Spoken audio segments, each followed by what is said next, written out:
Hi there everybody.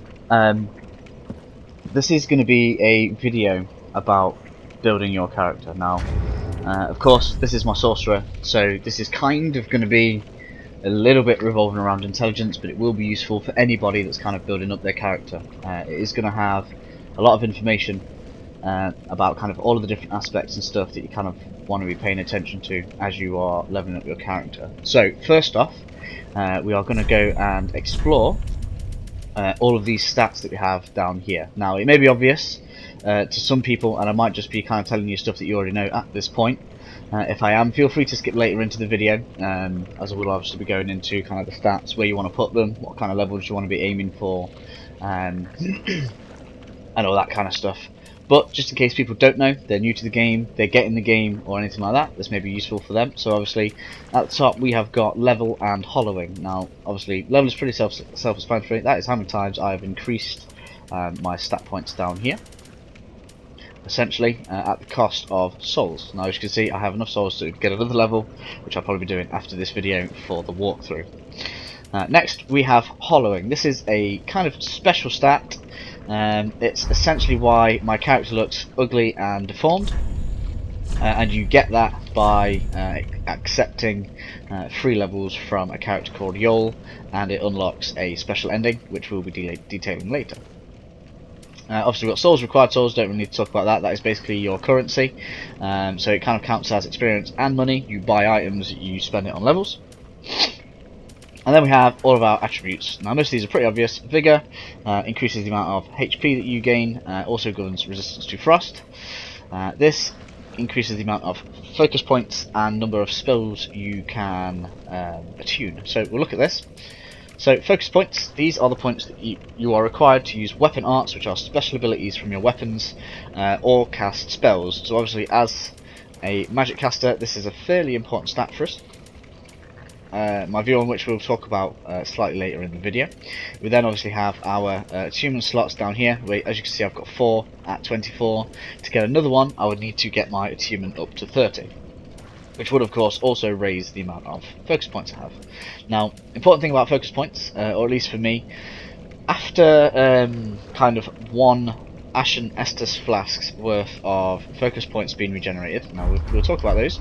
Ashen Estus flasks are these blue Estus flasks, which you kind of have to trade up between blue Estus flasks, which heal your faith points, and orange Estus flasks, which heal your HP. You can only have 15 flasks on you, and you kind of have to weigh up how much magic you want to health, which is something you have to weigh up as a caster. Now at +9, they restore 210 focus points.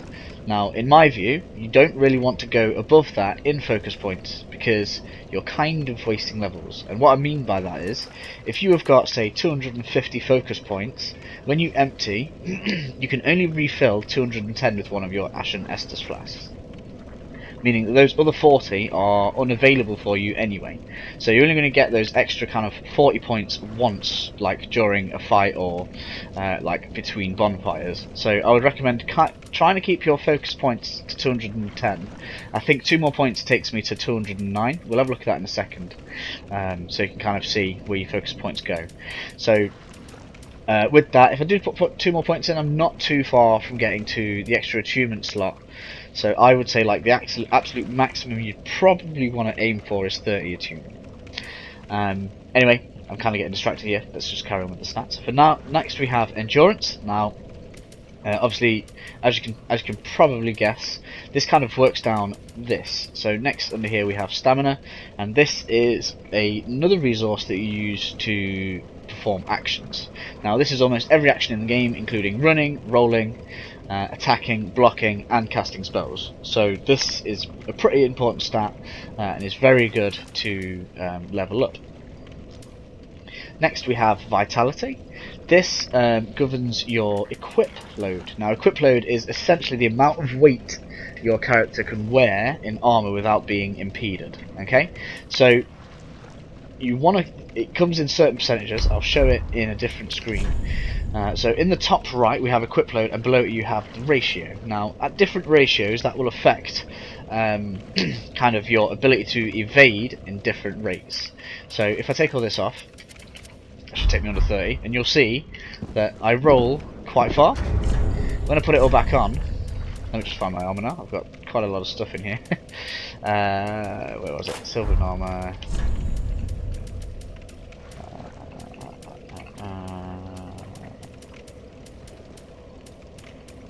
Where is it?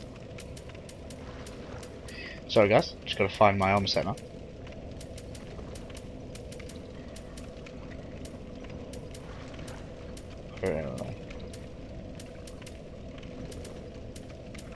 Sure, I'd say that. Might be that's fine. So I'll just put those on for now, just so you can kind of see.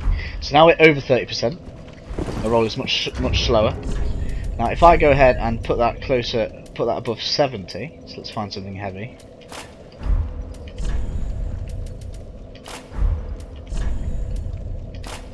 So if it goes above 70, you will now be doing what is called the fat roll, like a fat guy. And then even further above that is obviously over 100%, and you will be like massively over encumbered. I don't know if I've got anything heavy enough to kind of take me above there.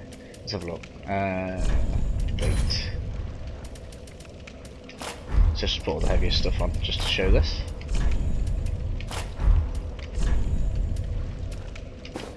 So this is still only going to be fat roll.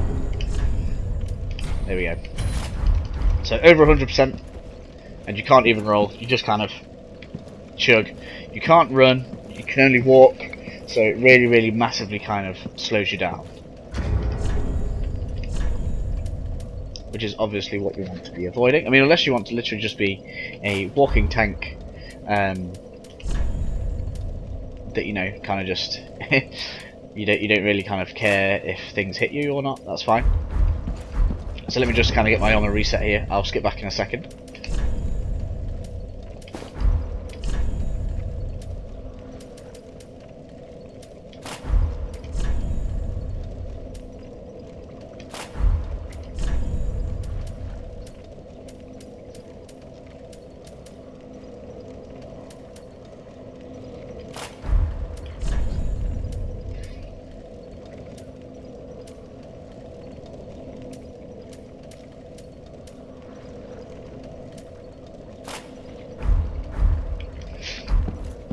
Okay, so I've got my armor reset, so we can carry on with the stats now.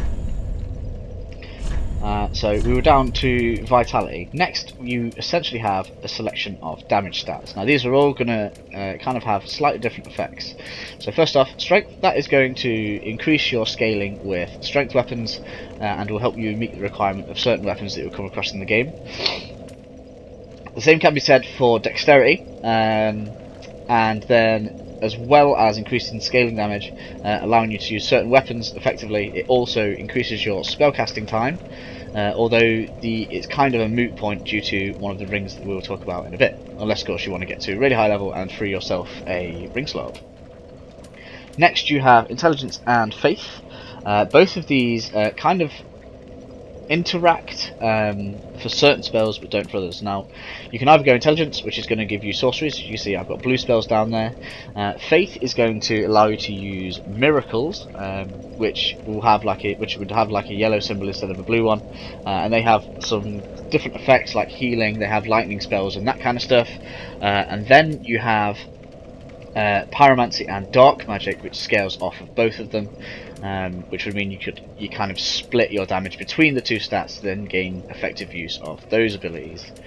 At the bottom you then have luck. This scales a special kind of weapon called hollow. Now I haven't used it and I don't quite know how effective it is. It also speeds up bleeding and poison effects, which I've kind of shown in my walkthrough, but essentially like a bleed effect which you might use on, say, a katana. As you kind of continually hit an enemy, eventually they'll bleed out, and I think they lose something like 10% of their maximum health straight away, which is quite a nice damage boost. If you want to kind of spec for that, you can do. So with each of the stats kind of explained and what they do, the next thing to kind of talk about is the caps. Now what I mean is, there is a certain point in each stat where they stop kind of really giving you any big benefits. Now I'm in this room for a reason. So here I can use a peloton to re-level. Now I'm probably going to end up with the same stats I've already got because I'm quite comfortable with them. But this will allow me to show you kind of the gains that you are going to get from certain stats as you go through the game.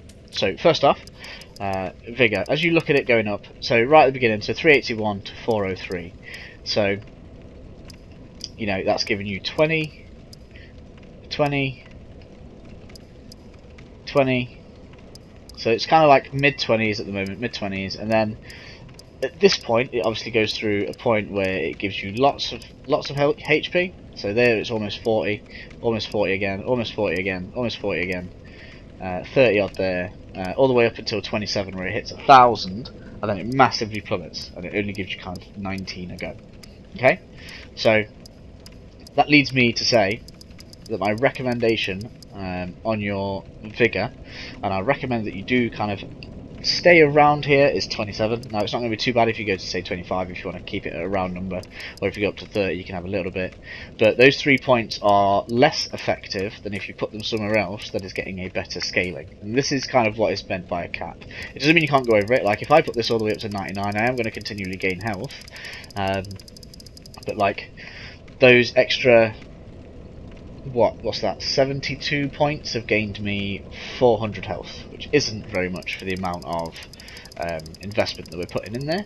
Now if you are intending on, obviously, you know, going all the way to max level, obviously you're going to end up doing that anyway, but before that you want to kind of hit 27 at Vigor and stay around there. Now achievement kind of has its own little things that make it obviously a little bit different, so obviously again the same will be said, as you go up you kind of see like at that point you're getting 8, 8, 8, so like the amount of actual focus points you gain is pretty steady, and in fact it actually speeds up between 30 and 40, so you can get quite a lot of focus points, but like I said, replenishing them is going to be your issue, but if you do want to have tons of focus points, obviously you can get it all the way up there, but again, as you kind of get higher luck, you're only getting to a point. Now, you don't want to put too much into achievement because it's not going to allow you to cause that much damage. It's only going to allow you to cause that many, cast so many spells. Now, as I was saying, with the Ashen Estus Flasks healing around 210 focus points, you know, I think 30 attunement should probably be your maximum. Because if you need any more focus points, you just simply stick a blue Estus Flask on, and that's it. You've got 5 attunement slots. I've never even used more than 3, because I kind of just attune the spells for what it is that I'm doing, and then that is enough for me. So again, that's going to be kind of staying at 24 for now. I mean, if as I level, that may raise to 30, just to kind of get some good benefit out of it. I mean, obviously as you're getting kind of 10 there, you may want to do that, but 24 is a very comfortable number. Next, on endurance, I think this scales pretty much until after 40, yeah. So your cap for this is going to be kind of 40. As you can see, after that you need to spend multiple points just to get 1 point of stamina. So the most you kind of want to think about putting in here is 40. Obviously I'm only at 20 at the moment, because as a caster you kind of have other considerations to take into account. Now if I was just, say, a pure strength build, I would be able to have a much lower damage stat, and so my endurance would probably be higher. Which again we'll be talking about kind of after we've spoken about each stat in general. Next we have Vitality. Now not only does this raise your equip load, if you look further on to the right, it also has quite a big effect on your natural defences. So as you kind of raise this, you know, you are going to see some pretty good gains in your defense, which is quite nice because it means you are going to be able to tank damage and wear heavier and heavier armor sticks with this arm. See how far this kind of goes up. Okay, so it looks like you can quite steadily gain an equip load every level that you put into there. Let's just see how far this will go. So yeah, you will gain 1 equip load for every point you put into Vitality, and as you can see at 99 you do gain considerable physical defences, so that will obviously make you quite tanky, and that does seem pretty regular. So You know, vitality is going to be, what's the word? It's quite a reliable. I find it to be quite a reliable double stat. So once you kind of got your build quite comfortable, if you want to kind of carry on leveling, I think vitality is a good place to kind of start storing points, because it is going to continually raise your defense. It will raise your equip load, which means you'll be able to wear better armor, carry better weapons. So that is kind of like, which is what is being leveled at the moment on this character with the 27, 24, 20. And the 16 intelligence. It's vitality and endurance that are now receiving all of the attention, as they are basically what are making this character more survivable. Next, you have strength. This governs basically governs big, massive weapons. So as you saw, the big, massive greatsword that you saw me have on a minute ago is called the Fume Ultra Greatsword, shortened down to Fugs. That is one of the really, really strong weapons that a lot of people are using at the moment. You'll see it all over most people's walkthroughs and stuff. And that scales from your strength. So as you see, I mean, I haven't got a strength scaling weapon on at the minute, but you'll see that kind of my physical damage just raises as you put that up. Now, you aren't really going to want to go above 50, as you'll kind of see. You know, the scaling does change until 50, and then it kind of starts spreading out. So between 40 and 50 is a good place for strength if you're planning on using a strength weapon. If you do want to gain more damage on a strength weapon, so long as it has a dexterity scaling after that, you can then put points into dexterity and it will allow you to get more damage. That is because this game kind of works on diminishing returns, so obviously as you put more and more points into one stat, you get, after a certain point, you'll get less and less out of it. So that means that even though your weapon might be strength scaling, once it gets to 50, say, you'll be able to put points into dexterity, and you will gain more points out of those points than you will your strength. Now, there are weapons that have good scalings with both stats. Those are called quality builds, basically because you are using both of those stats to gain damage. In a similar way to Dark and Pyromancies with intelligence and faith. Next we have dexterity. This kind of governs finesse weapons, or long, light weapons that have some kind of skill to using. So this includes rapiers, katanas, spears, and I think halberds are kind of like quality weapons, but kind of lean more towards dexterity. So these are generally pretty cool weapons. A lot of them you can kind of attack from behind a shield, so you're going to want a lot of endurance if you're going to kind of try that tactic. And obviously you're going to gain some faster casting speed for your intelligence and faith if you do want to go to quite a high level with your caster. Now bear in mind that will require you to go to a high level. To actually get good casting speed, you're going to need 40 in dexterity, which if you're going to have a decent damage stat along with 60 in intelligence, means like that would be almost all of my levels in just those two stats alone, and I would have absolutely no survivability on this character. But you get around this with a ring called the Sage's Ring, which we'll be looking at when we talk about equipment in this video later on. Next, obviously, we've got Intelligence and Faith, which we've already spoken about. Now, unlike Strength and Dexterity, the caps for these are at 60. I don't know what the caps are for Dark. In my Pyro and Dark playthrough, I'm going to be putting both of these at 60, and I'm going to have a slightly higher level character. And then we have Luck, which obviously I haven't really used yet. But basically, Luck has a similar level of scaling to strength and dexterity, so it kind of works like that. Something else to say about Luck, which is pretty useful. Obviously, as you raise it, you are going to find more and more items that drop from enemies, because it raises your item discovery rate. This is good if you want to find good stuff faster. So if you want to farm like gear from enemies and stuff, and also if you want to farm souls. Now the reason for that is because if you are farming enemies and you are gaining souls from them, as well as that, they're going to drop gear, which you can then sell for even more souls. No, I don't want no points on there. No. Right, so let's get my points back into where they should be. Now, at level 100, obviously this is my build for how we are going to be tackling the rest of the game. Now we are just before the very last boss. I'm probably going to go and get myself 5 extra levels just so that I can have, well, maybe not even 5. I probably just want to have 3 more points in vitality, and that is about it. This character will be ready for endgame. Well, it's ready now, but I just kind of want the extra points in defense. So yeah, I may get it to 25, put some extra endurance, but like, you know, this character is pretty strong. He does some pretty solid damage with his soul spear. If you look through the walkthrough, you'll see that crystal soul spear just kind of starts wrecking stuff with this level of intelligence. So that is kind of the stats. Now, whilst we are talking about level and stats, the third thing to kind of bring up and talk about is meta.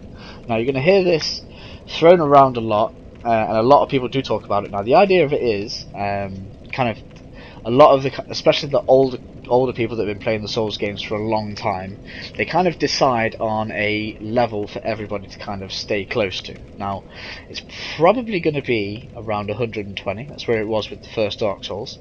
The idea of this is, if you are a similar level, you will get much more online connectivity with other players. This is good for co-op and PvP, so if you are wanting to interact with other online players, keep an eye on what the meta is. Now, with that being said, whatever that gets decided to be, if you are going to play as a caster, now people are probably going to dislike me for saying this, if you're going to play as a caster, go 10 levels higher. The reason for that is because we have to spend 20 more points on between our damage stat and our attunement stat. So we can mitigate this slightly by going 10 levels higher. Basically the reason I'm saying that is because now this game's probably got a bit more of a relaxment on it, but in Dark Souls 1 the kind of formula for connecting players was your level plus minus 10 levels plus 10%. So what that means is if you're level 120, you can be connected to somebody that's level 144 or level 106, no, level 106 or something like that. So if you go 10 levels higher, so even if the 10% thing is gone and it's only 10 levels, you will still safely get plenty of online connectivity, but you will have mitigated the fact that we need 10 extra points in our damage stat and about 10 extra points in our attunement. If you aren't that bothered about online, and I've seen online that people are still getting really great like connectivity even at like level 3 and 400, because you know a lot of people are liking just kind of leveling up in this game.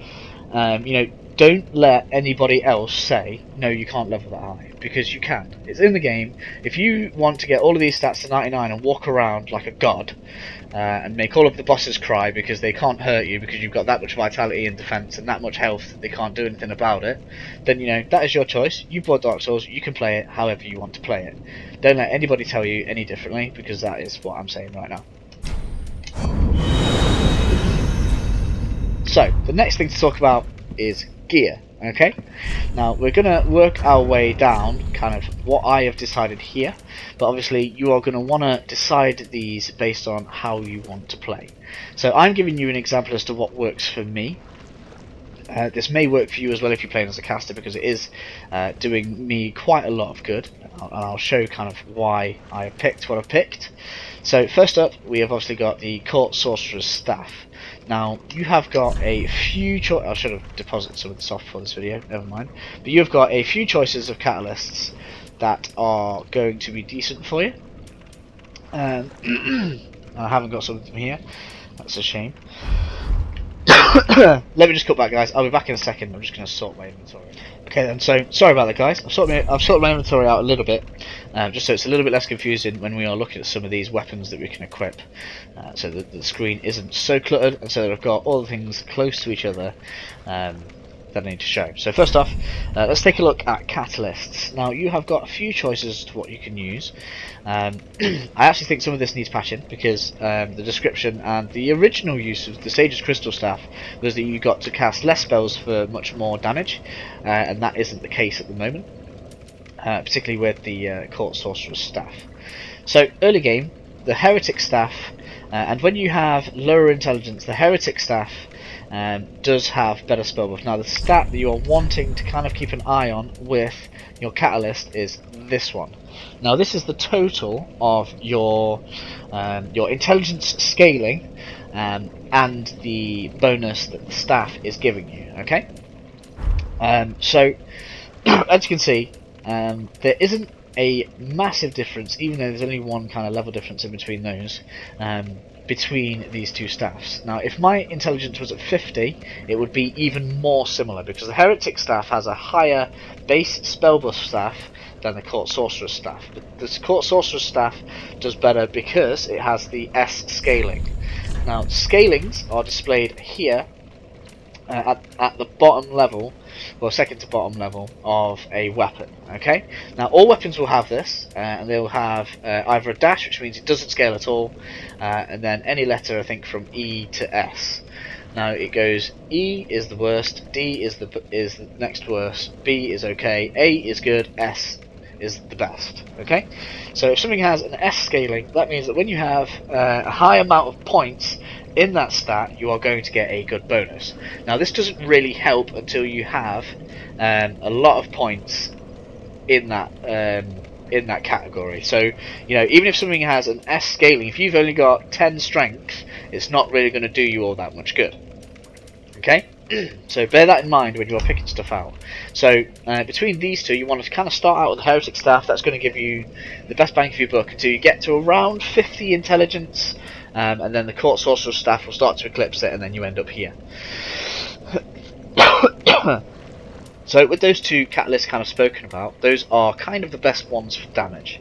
Okay, next ones to talk about are the Witch Tree Branch and the Storyteller's Staff. Now I'm going to talk about the Storyteller's Staff not as something to cast spells with, but as you'll see through my walkthrough, it is just quite handy to keep around.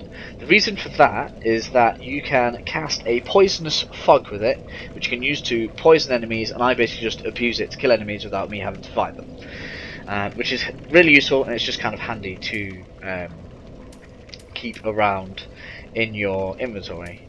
Now I haven't used the Medicant Staff, which is interesting enough, but it's only got a B scaling, so that is not going to be as strong as our Court Sorcerer's Staff. And then the next one that we're going to be talking about is the Witch Tree Branch. Now this does have less spell buff than the others, but if you read its tooltip, it makes you cast faster. So we'll probably take a look at that in a second, just to kind of see how much faster it is. But you know, if you are finding that you're casting a little bit too slow, and you don't mind losing a bit of damage, you can switch to the Witch Tree Branch, and that will have you casting faster. Special mention goes to Heisel's Pick. Now, I quite like the idea of this, mainly because not only is it a catalyst, it is also a weapon in its own right. Now, at +5, you can only get this weapon to +5 instead of +10. At +5, its damage is fairly close to my +10 Crystal S-Stock.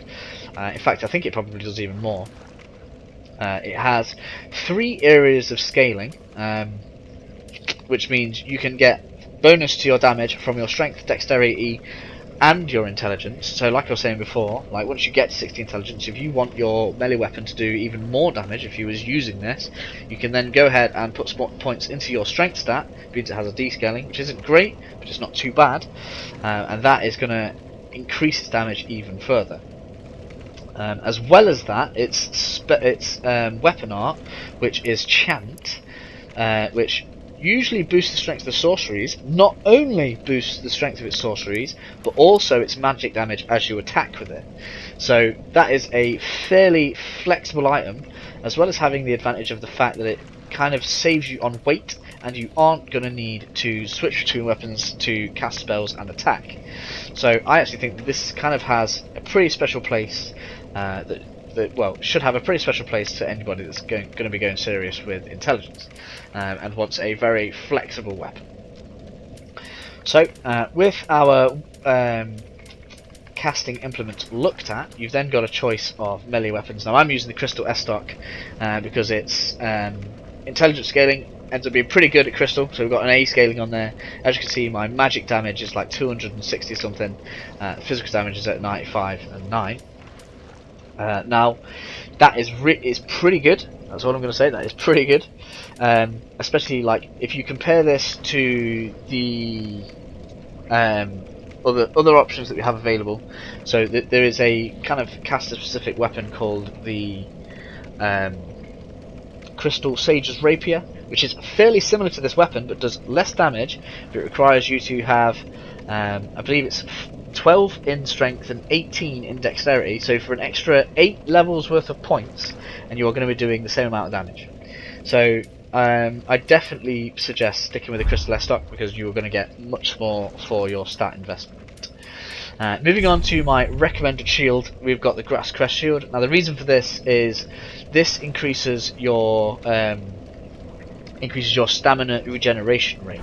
Now that is great for us because obviously because we've had to have those extra points into attunement and damage, now instead of having just more base stamina, we regenerate it faster instead. So that kind of helps us get around that. I don't really need any of this on at the moment. Next we're going to go on to gear. The only important part of this is the Crown of Dusk. Now, I know it doesn't look great. I mean, it doesn't look terrible, I guess. It doesn't look great. Taking it off. It increases your magic damage at the cost of making you weaker against magic. Now, not that many people are using magic online at the minute, so we don't really care. And it just helps us to do more damage. So we've got that on. The rest of this is up to choice. Obviously, I'm getting some pretty good defense numbers out of this, and you know I am just under the 70% mark that we need to be on, so that is cool. Next, we can talk about rings. So down here we have got the rings that I'm going to be using.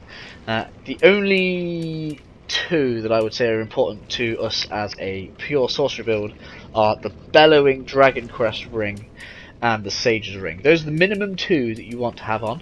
The other two I see as optional, but the kind of benefits of having them on are pretty good.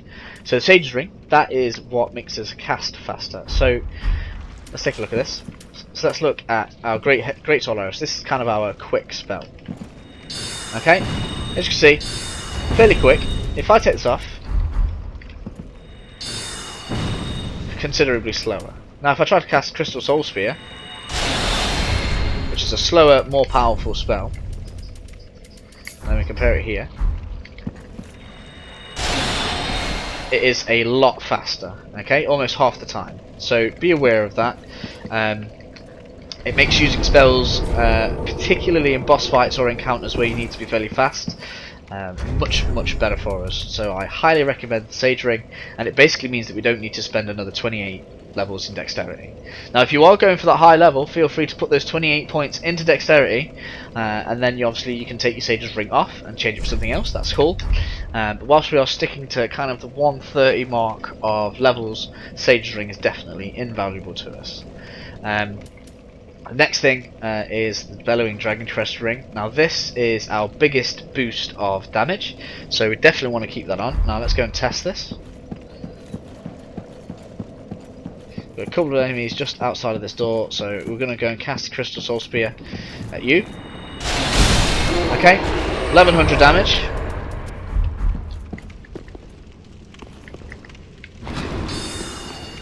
We need a similar enemy really, so get rid of you. Come on, there we go, you're dropping off. So, on one of these guys, we are looking at... Come on, target one. So that 1100 damage goes down to 916. So that one ring gives us 200 damage, okay? So we definitely want to keep that on. So I'm just going to replenish some faith points here. I don't really need to because I've got my flasks, but it's just in the interest of keeping it good. We next have the Young Dragon Ring, which does the same thing but to a lesser degree. So let's see how much difference that makes.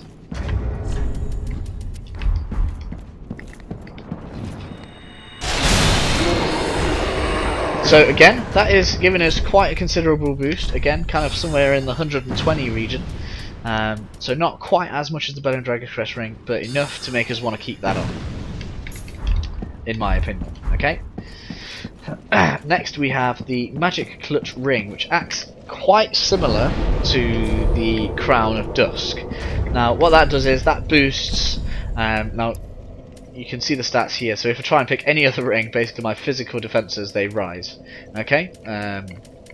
Probably by about, well, that goes down by about what, 30%. So the Magic Clutch ring increases our magic damage at the cost of physical defense. Now it doesn't affect your elemental resistances. So if you're facing enemies that are using magic or something like that, then you don't really care about having the magic cluttering on, so feel free to keep it on. And again, let's see kind of how much that is giving us. Well, and again, so that's given us another 150 damage in the Soul Spear mix. Now these numbers will be smaller in less powerful spells, which is why I'm kind of demoing it in the Crystal Soul Spear, because that is where you're going to see the biggest differences. So, now with that said, the other important thing to note about the Magic Clutch Ring is it will also increase your magic attack with your weapon if it is crystallized. So as you can see, my R weapon 1 is increasing from 384 to 426. So there's a risk reward with this. It's increasing our spell damage and increasing our weapon damage, which is quite nice. I don't know if you can actually I don't know if you can actually see that. If you can actually see that reflected here. I will get it right eventually. So that says 130 to 136. So you don't actually see it on the screen of the weapon. You only see it kind of there on the side. But it is giving us an extra, what's that, nearly 40 damage. So those are the rings that I tend to use. Now, depending on the enemy you're facing and how much trouble you're having, you can change some of these out for something else. So for example, if you're facing an enemy that is using a lot of physical attacks against you and you're struggling, now what you can do is you could switch your Mage Clutch ring out to the Ring of Steel Protection. Now that is going to massively increase your defences over what you've already got, because not only obviously we're going back to our normal defences, we are switching up and increasing those physical defences, which is quite nice. Again, I always kind of keep one kind of slot that I don't mind switching. Now, depending on the enemy I'm facing, I will probably switch out the Magic Clutch Ring or the Young Dragon Ring, depending on what kind of damage they're using and what kind of damage I'm taking. So for example, when I was facing the Nameless King, he was using a lot of lightning damage. So taking the Magic Clutch Ring off isn't going to help me there, but if I take this off and put on the Stoneplate Ring, I will have better lightning resistance, and I will have retained the damage from the Mage Clutch Ring, which was giving us more damage than the Young Dragon Ring was. So, with all of that said, we've spoken about the rings. There are a lot to choose from. A lot of them do very different things. You have got the Pontiff's Right Eye, which makes you do more damage the more often you attack, which is great with the S-Stock. You have got these, which increase your dexterity and boost your ability to roll. Let's see if that actually works on this as well. Let's have a look. So, whilst we've also got the Lloyd's Sword Ring, which whilst you're on full health, increases your attack damage. I'm actually interested to see this. So it does work, but I don't think it's worth it. It gives us an extra 100 damage if you've got the Lloyd's Ring on, which is pretty cool. But I don't think it's worth losing all of that cast speed.